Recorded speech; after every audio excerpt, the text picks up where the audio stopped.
Don't you dare use my toilet.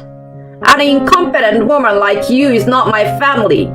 You act like this is your house. I've been letting you live here, but I've never heard a word of appreciation from you. Thank you. What? I can't hear you. Anyway, how long are you going to sit there? I'm horrified that you are touching my things. You contaminate them and even make the air polluted too. From now on, you will go outside for a shower and toilet. That's good enough for you. You can't be serious. There is nothing open at this time of night. What are you talking about? There is a field and a pond right there. You can make good use of them. Having said that, my mother-in-law locked me out of the house. The story goes back some time ago. After I married my husband Henry, we moved in with his parents for convenience as we both worked. I had been visiting them from time to time before I got married. My father-in-law was kind and treated me like a real daughter. I lost my father when I was very young, so he became like a real father to me. Unfortunately, he fell ill just before the wedding and was hospitalized when I started living at his house. My mother-in-law, Jackie, on the other hand, was cold to me in contrast to him. She acted cheerful and nice and never did anything wrong to me in front of her family. But then, once we were alone, your flavoring is too salty. Do you want to make me sick? You bring bad energy around me. She verbally abused me. She was a housewife and was always at home. Being alone with her was the most difficult time for me. I didn't want to go home, so I put in more hours at work. She became increasingly abusive toward me as I worked overtime every day. In the end, I received snide remarks together with a disapproving sigh every time she saw me. One evening, she scowled at me as usual upon my return from work. Don't you dare walk around the house like that. You are filthy, she scolded me. I was starving and wanted to eat dinner first, but I reluctantly headed toward the bathroom. She quickly walked past me and stood in front of me with disgust. You're not thinking of using my shower, are you? But you told me to clean up. Go outside. How dare you try to use my shower? Outside? There's nothing open around here at this hour. Then go farther. You can look it up on Google Maps. I'm a germaphobe, you know. I can't stand having strangers in my house in the first place. It grosses me out to have an unhygienic person like you here. But what am I supposed to do? If you keep staying here, you contaminate everything. Besides, a daughter-in-law isn't my family. So take your shower and toilet outside. Toilet too? How am I supposed to do that? Shut up! There are public toilets. There is a pond nearby too. Stop complaining and get the heck out of here. She dragged me out of the house and locked the door behind me. I stared at the closed door in despair. It had been a normal occurrence for me to take verbal abuse from her, but that was the first time she had gone to such an extreme. I figured that I would be allowed to use the bathroom the next day and drove to the nearby gas station at that time. It was wishful thinking. I was not allowed to use the shower or toilet for several days after that. For the shower, I went to the gym where I had a monthly membership. I spent my days going to the gym and using the restroom at a nearby gas station or shopping center. Jackie was not satisfied with that. Her tirade didn't end there. And on top of all that, she said, I'm letting you live in my house, so it's only logical that you give me your salary. It's called rent. You are really despicable to stay for free. I had been sending money to my mother, who lived alone in the countryside, to make a comfortable living. Jackie was fiercely determined that I was afraid to refuse, and ended up giving her my entire salary. Henry was aware of how I was being treated by her, but he always put her before me. He pretended not to see me going out to use the bathroom, no matter how cold it was outside. On the contrary, he sometimes joined her in mocking me. More than half a year after we started living together, her harassment didn't stop, but it got worse by the day. I couldn't understand why I was being treated like this. I tried to think of anything I had done wrong. My own husband was on his mother's side, and my kind father-in-law was in the hospital.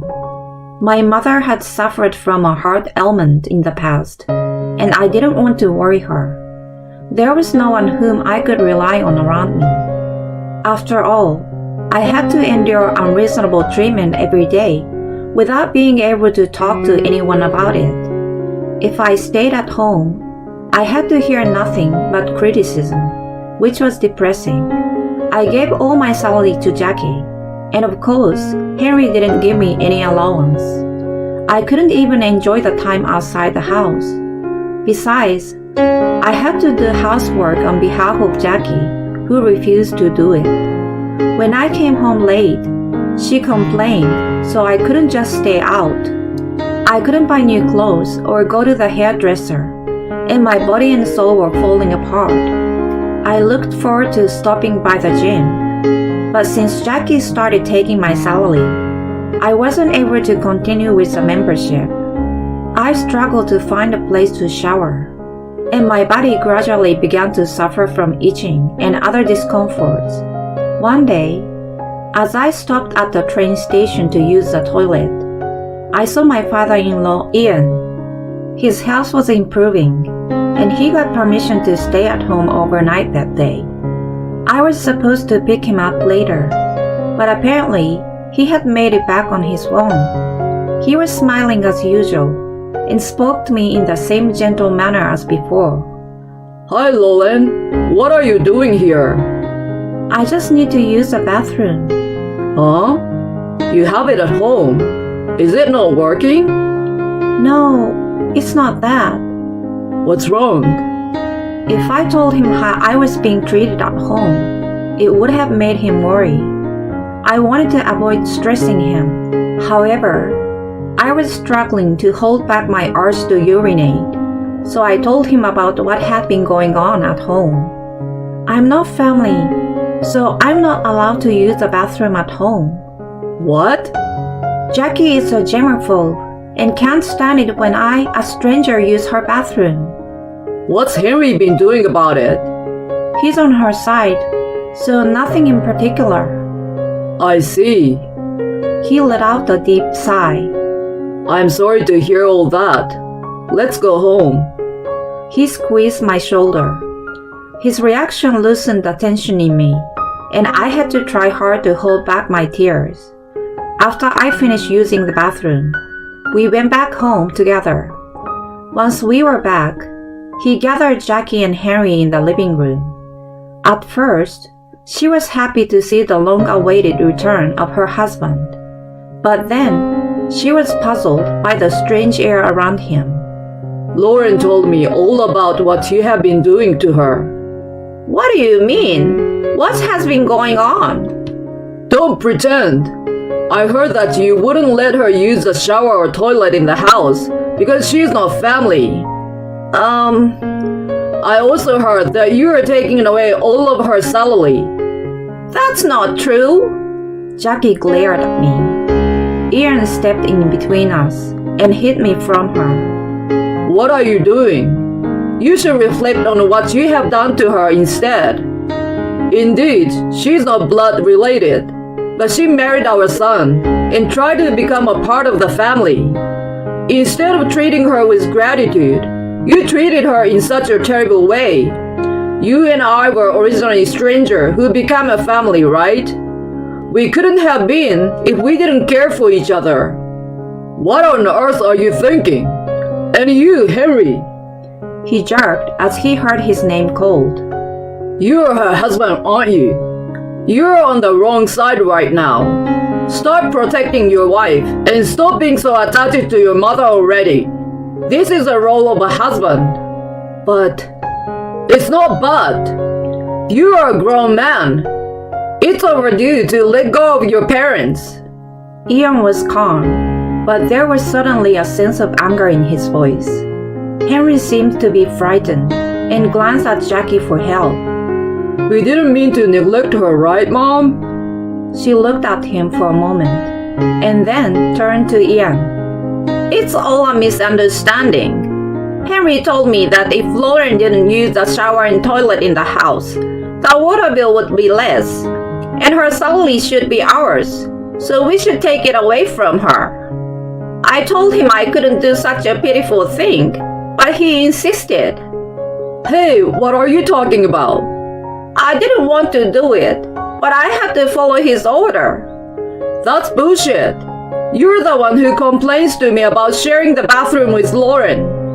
About her salary too. You said if you could use it, you would be able to live a more carefree life. What? I can't believe you're pointing a finger at your own mother. They began to blame each other.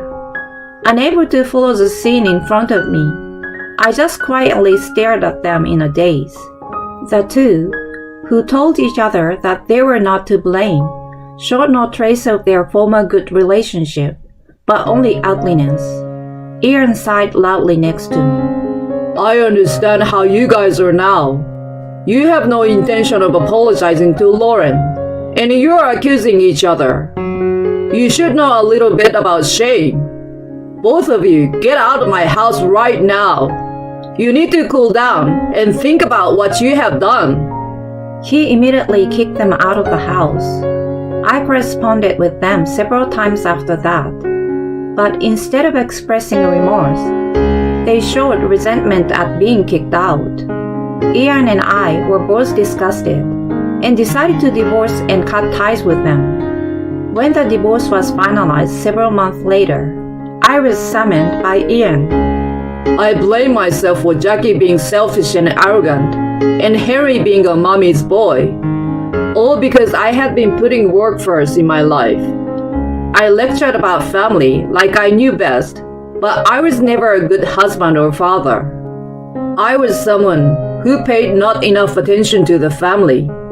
I hoped Henry would take me as a bad example and do the opposite with you. It's okay, Ian. How selfish of me. I'm really sorry, Lauren. It was my fault to begin with. As an apology, I want you to take this house. Please, Ian. It's not your fault. Besides, this house is filled with your precious memories, isn't it? I can't take it. But I would like to make some kind of apology to you. I've caused you a lot of pain. Then, will you hang out with me from time to time? Hang out? Is that what you want? Yes. I lost my father when I was very young. I thought of you as my real father. So I hope we can continue to be friends in the future. He nodded in agreement with a bit of an awkward expression of embarrassment and happiness. I then moved into an apartment and started making my single life. Ian was discharged from the hospital and also started living at home alone. He often invited me to dinner with him, and we enjoyed talking about our new life. As time passed, he became interested in meeting my mother again. He had only met her at the wedding, and they had not seen each other since then. If I wanted to continue my relationship with him, I thought it was a good idea to have dinner with the three of us once. Soon after, we arranged a date to meet up. Unexpectedly, my mother and Ian seemed to hit it off, and the dinner was full of joy. Before my marriage, there was difficulties to arrange a proper meeting due to Ian's health condition and my mother's schedule. They had only met at the wedding and weren't able to get to know each other well. They were actually close in age and shared similar hobbies. They talked quite a bit at the dinner, and before I knew it, they were meeting without me. They became romantically involved in no time, and Ian is my stepfather now. I can still see the two of them a little embarrassed, coming to announce their engagement. I was so surprised and overjoyed that I cried. My mother moved out of the countryside, and I moved out of my apartment. The three of us are living happily together in Ian's house now. Meanwhile, Ian told me that Jackie and Henry were making the ends meet. Henry was working hard to support Jackie, but his relationship with his selfish mother, who always complained about everything, deteriorated by the day. It sounded like she had turned all of her frustration toward him since I disappeared. He was stressed from working overtime and from living with a difficult mother. Eventually, he became depressed and ended up quitting his job without telling her. Of course, she was furious with him, but she soon realized that someone had to make a living. She finally got off her butt and started working. However, she had been a housewife for a long time and was naive in some ways, so she struggled to find the job that she wanted. She has been repeating with getting and quitting a job until now. She and Henry have been contacting Ian from time to time to ask for financial help, but he has been refusing them. They are my former family. I have to take care of this family now. He looked at my mother and me and continued to say, If I could teach them anything now, it would be to go through the hardship and learn the pain that people go through. If they would be a little kinder to others, maybe someone would come along to help them. He sounded a little sad. I'm sure I will have many hardships in the future, but I must not forget to be kind and cultivate a heart that is considerate of others. And one day, I would like to build a loving, caring, and wonderful family like my mother and Ian.